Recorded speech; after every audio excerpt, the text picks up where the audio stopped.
there's so much focus on the guru. The guru this, the guru that. Do you actually believe in God?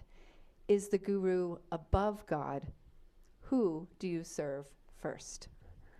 So much focus on the guru. I don't know who asked the question. If that person were present, I would ask for examples. I don't know what this person means by so much focus on the guru. First of all, my relationship with God goes beyond belief. I no longer believe in God. I know I'm God. I know you are God. I know God exists equally in everything and everyone, and I know that through direct, personal, uninterrupted experience of my own God nature, which is the same as your God nature. And so that experience is way past belief. So I don't believe in God because I am God. I don't have to exercise a belief of whether or not I am God when I know from direct experience that I am God through my God nature, and that you are God, and that all of you are God, that this is what we call equality consciousness. Equality consciousness is a spiritual principle that we live by in our school, wherein we recognize God in everything and everyone, and that's what makes us equal in God, but equal also as God. Even though the spiritual attainment is different, that is true, but the nature, the innate nature, the God nature, we are all equal in that way. And so that's my response to, do you believe in God? And then let's go back and revisit the first part, which, if I believe the statement was, the guru this, the guru that. So an engineer who studies under Tesla, for example, and I know some who have, talk about Tesla morning, noon, and night. I'm talking about the living Tesla who runs Tesla organization. We find that in the performing arts, someone who is mentored under a great violinist like Itzhak Perlman, for example, who's still alive and playing, or Yo-Yo Ma, the great cellist. They are disciples of these beings in music, and if you get to know a person who's studied and who has a career based on their study with these great performing artists, they don't talk about anyone else. They only talk about their teachers because they owe so much to their teachers. So we find this in any field where there is this bond of power or relationship that's very similar to apprenticing under a great mentor, when people want to be really skilled. So I know doctors in the field of cellular biology, and once in a while we have conversations, and their own mentors, that's all they talk about, is their mentors, because they're so thankful, so grateful, and they're always talking about how much they learned from their mentors, how much their mentors gave them. So why should it be any different in the field of spirituality, as in other fields, right? Business executives who have made millions of dollars, when you speak with them in private, and I've known some of them, talk about those beings who mentored them, who helped them understand how to develop a business and earn millions or billions of dollars. And so that's just a matter of excitement and also gratitude.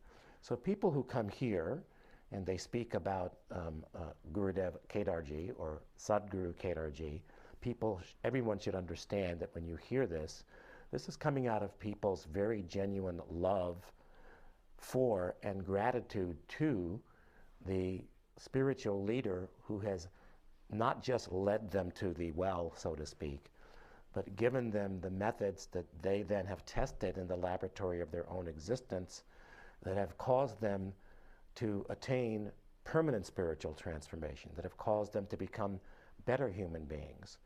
And so out of gratitude, they speak often about the guru. I spoke about my own guru all the time because he gave me something that I never found in any other relationship.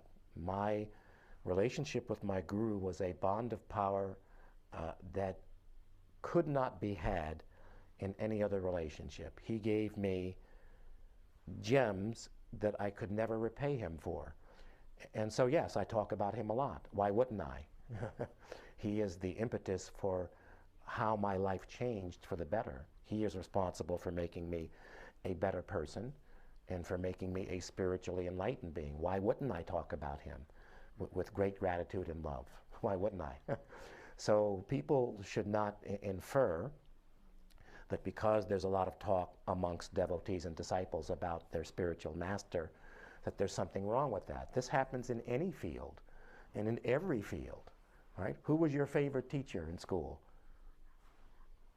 Did you have a favorite teacher who you were? Several. I had several, yes, that I can think of. And when you were in school, did you talk about your teachers to others? Oh, yes. In fact, I still tell some of the stories about the lessons that they taught and how they shared things in a way that was memorable and useful. Yeah. So this appears to be, this kind of comment appears to be a superimposition from people who have been brainwashed into thinking that any spiritual or religious movement that has a focus on a spiritual master, that there must be something wrong with that, is brainwashing. It's part of people's fears about cults. Those fears are not entirely unfounded, because we do have false spiritual masters who have taken advantage of people, who have abused people, so I completely understand people's hesitancy to embrace any approach where there's a focus on the power of the spiritual leader and what the spiritual leader has to offer. But the truth is, if you want permanent spiritual transformation that will lead naturally and spontaneously to liberation, you will have to have a strong and firm spiritual master who leads you. There is no other way.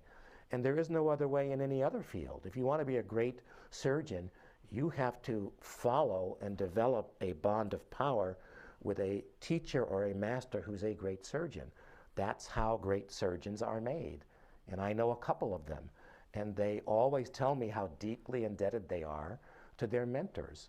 So it's only when it comes to spirituality that people have this reticence. And I understand in part it's because of cults and people have been taken advantage of. So I definitely understand that part of it. But still, people should use not only their common sense, but their powers of observation and their direct knowledge based on experience of what occurs, for example, here in our school, before they just superimpose this kind of a narrative or commentary on what takes place here. And I want to make sure I addressed, read the whole thing again. I want to make sure I addressed the whole statement, I think it was. There's so much focus on the guru. The guru this, the guru that. Do you actually believe in God? Is the guru above God? Ah, that was it. Right. The guru is not above God. But God is not above the guru either. And this is what people don't understand, and they miss the boat. You are God. God dwells equally within each and every one of us and within everything. This body is a costume that the great Lord, the one God, there's only one God, that the one God has put on so many costumes, has taken so many forms, has become so many things and so many beings. And so God is not above the guru, and the guru is not above God. The guru is an embodiment of God power in its highest evolution, what we call the Shiva Shakti power. If the being is a true guru, what we call Sadguru, and in our lineage there is an additional context of this which is very, very important, because this is what sets us apart. Our lineage is a Shaktipat lineage, where the dormant, sleeping spiritual awareness known as Kundalini is awakened by the power of a great spiritual master, a Shaktipat Sadguru. Those beings have dedicated their lives as the only priority to storing up, to obeying their own gurus, to store up the maximum amount of power, of energy that is necessary to initiate people into an easy means to permanent spiritual transformation and liberation. God takes all the forms. If we embrace this understanding,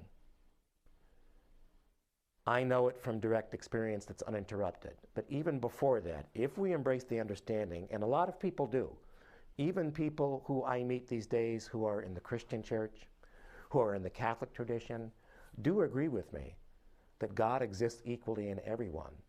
So if God exists equally in everyone, you are not above God either, and God is not above you. You are not above God either, and God is not above you. You are equal. You are one with. And so if all are one with God, certainly the guru is also one with God. The only distinction is the guru has a certain level of attainment that others have not yet arrived at. But the equality is always there because the God nature is the same. So no, the guru is not above God, and people should not place the guru on a pedestal where they believe that the guru is greater than God, let's put it that way. But people should also understand that as the guru is not above God, God is not above the guru either, because God is not above you and you are not above God. God is not above you and you are not above God. God is everything. God alone exists here. So even the question of who is above whom is kind of ludicrous when God alone exists. You understand? So that would be my answer to this person. And whoever that person is, you should come and find out what really goes on here rather than just making up scenarios or stories in your own mind. We're not going to bite you. No one's going to cart you away on a bus to a farm. We don't hold a gun to anyone's heads here, right? You've been here for a while. We don't chain people up until they agree to do what the master says. Those things don't happen. These people have been watching too many movies, I think. Nam